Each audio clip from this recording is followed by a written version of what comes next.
Comme disait le poète Rumi, la vérité est un miroir brisé et chacun en possède un petit morceau. Mais comme on a un ego, on a tendance à croire que notre morceau de vérité est plus important que celui du voisin. Je suis informaticien, Bartois le designer.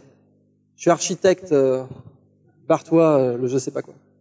On a tendance à croire que notre connaissance est plus importante que celle du voisin. Comme on a un ego, on a aussi tendance à croire que notre connaissance, en fait, c'est toute la connaissance. Et toujours parce qu'on a un ego, on a tendance à croire aussi que si on donne notre connaissance, on va perdre en statut social. On sera moins important dans la société. Il faut que ça reste un peu abscon, un peu mystérieux. L'ego est le premier destructeur de valeur dans un projet.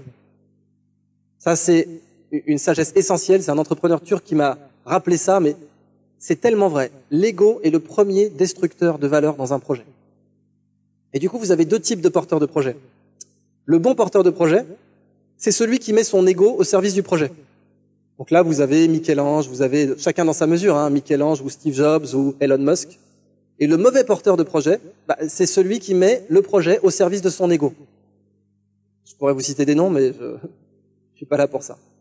Et donc, vous prenez le cas de même Napoléon. C'est très intéressant de voir qu'il y a eu les deux phases. Dire phase ascendante, il met plus ou moins son ego au service de la France. Phase descendante, il a mis la France au service de son ego. Je simplifie, mais vous voyez que la tendance, si jamais vous voulez rentrer dans le détail, dès que quelqu'un commence à mettre un projet au service de son ego, c'est mort. Le projet, c'est fini. Il va calancher en très peu de temps. C'est une maladie profonde, quoi. Si vous êtes dans des projets, vous-même, vérifiez si quelqu'un qui a servi le projet avant commence à utiliser le projet pour se servir lui. Parce que ça, c'est un symptôme que le projet peut crever très rapidement.